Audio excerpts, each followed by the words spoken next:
Welcome. So I am on my second to last day of Inktober. Super excited to be rounding it out, finishing it up. And today's theme is summer. I'm still doing a Lilliputian Living theme. I've got an idea in my head, and I've mentioned a few times using the rule of thirds to kind of compose your illustration. So I thought now would be a great time to do a demonstration on that. So what I'm going to do is very lightly, perhaps so lightly you cannot see it, and for that I apologize, sketch in a grid, 2 going down to trisect this in a 3, 2 going across to trisect this in a 3, giving us 9 theoretically equal squares. I'm awful at drawing straight lines and dividing things, so I will fix that. So now we have our rule of thirds divided grid, and that gives us some areas of interest we can play around with, specifically here, here, here, and here. So my idea is a kid running through the tall grass. Now ideally I would either put their face here or here because I want them coming, actually, you know what? Maybe I should draw them coming from this way. And that's something called blocking. So for Western readers, we read from left to right. So for us to feel like something is moving fast, it needs to go with our reading direction. And having the kid run from left to right would tie in with that. I read a lot of manga, so my brain kind of blocks the other way, but that's not really good if you're creating for Western audiences. You want to block in the other direction. So I'm going to, maybe I'll do an older child, because I really kind of want the kid kind of going off the page, but maybe not. So I'll very lightly on this dividing line and right here on this point of interest, sketch kid in running. I'll zoom in so you guys can see what I'm doing a little bit better. Now, normally with these Inktober's, I end up erasing everything but the most fundamental lines because I do an ink wash over it. So this grid will be gone soon, but hopefully it's useful for now. And often for this sort of thing, I have to pull up reference. So I'm going to reference a kid running. And remember, reference isn't cheating.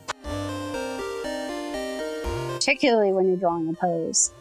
And I'll say it every time it's relevant until people stop saying otherwise.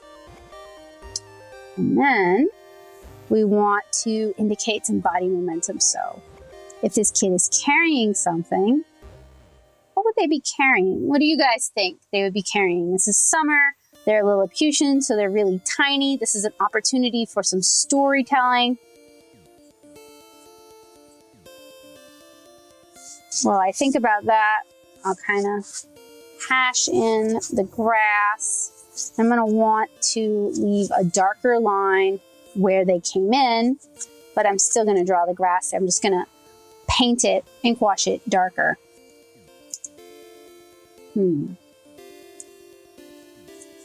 What is a nice summery thing to be carrying? Maybe some fruit, maybe a strawberry. Strawberries don't grow in the grass, but maybe they took it and they're running with it. Yay, strawberries. Or maybe they want to show it off, so they're holding it out. What do you guys think? Or maybe they're holding multiple strawberries. Now, I don't like the silhouette on this. It doesn't read clearly enough.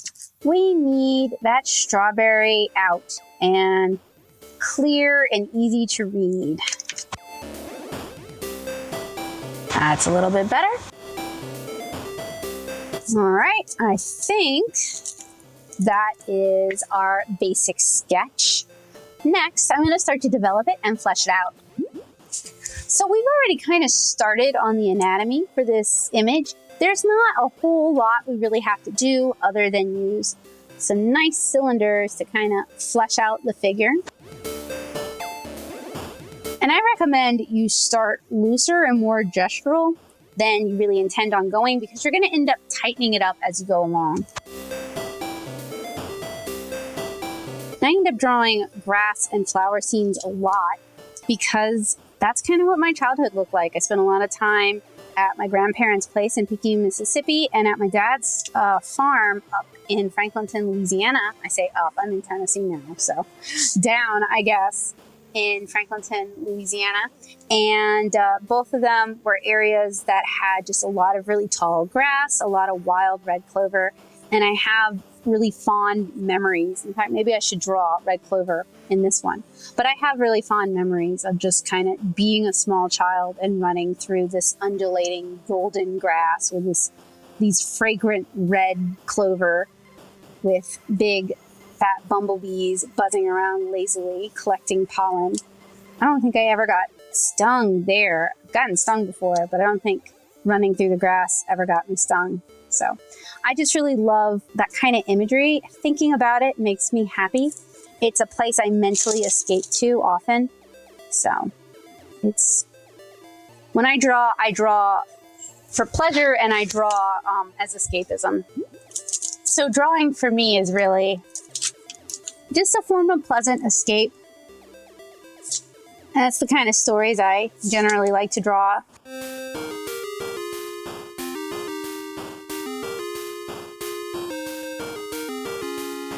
For feet, I usually start out with triangles or wedges and then just kind of refine from there.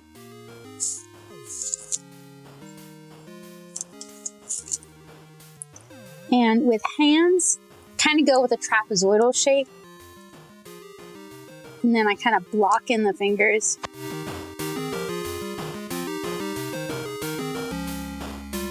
And since this is Inktober, I'm gonna go ahead and start erasing some of these construction lines. Depending on my end goal, I'll leave them.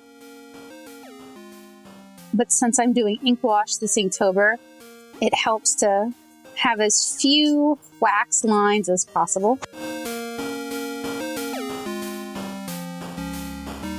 And now I kind of need to decide on how I want to dress this kid. I've just drawn kind of a genderless child form.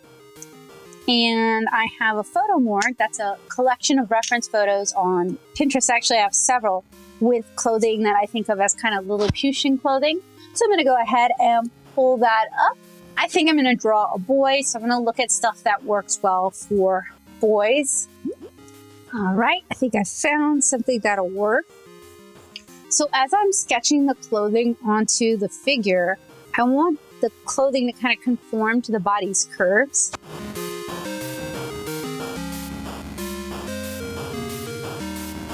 And you see where this pocket ends?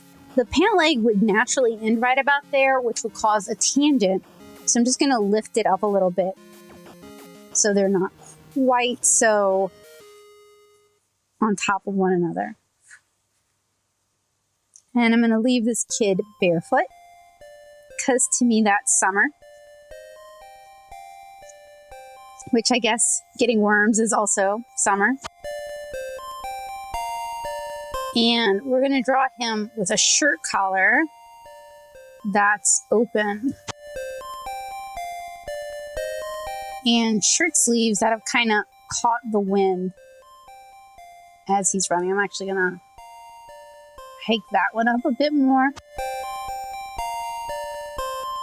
And kind of want to draw him with a hat.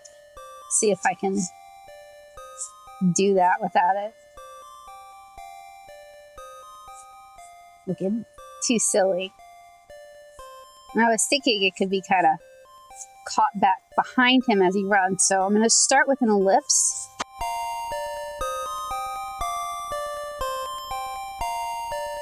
Now, I just need to draw in his face. And it's just not summer without kids laughing. No, I need to bring those eyebrows down.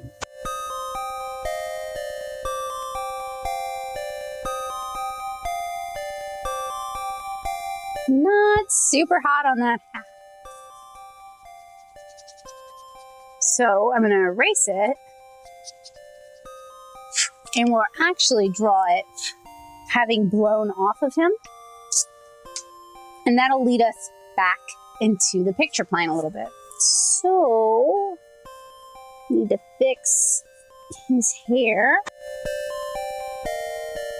There. Now he looks like a strawberry too.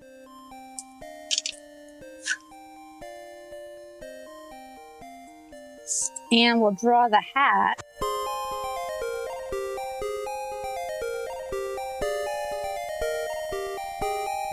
Okay, so that is our basic sketch. I've walked you guys through using 3-point perspective. And yeah, I guess I could have put it right there. I do think having it further back in the picture plane, now that I say it, I'm like, maybe I should draw it closer. See, if we were using Photoshop, you can just grab that, pull it closer. When you work traditional though, gotta put in a little elbow grease.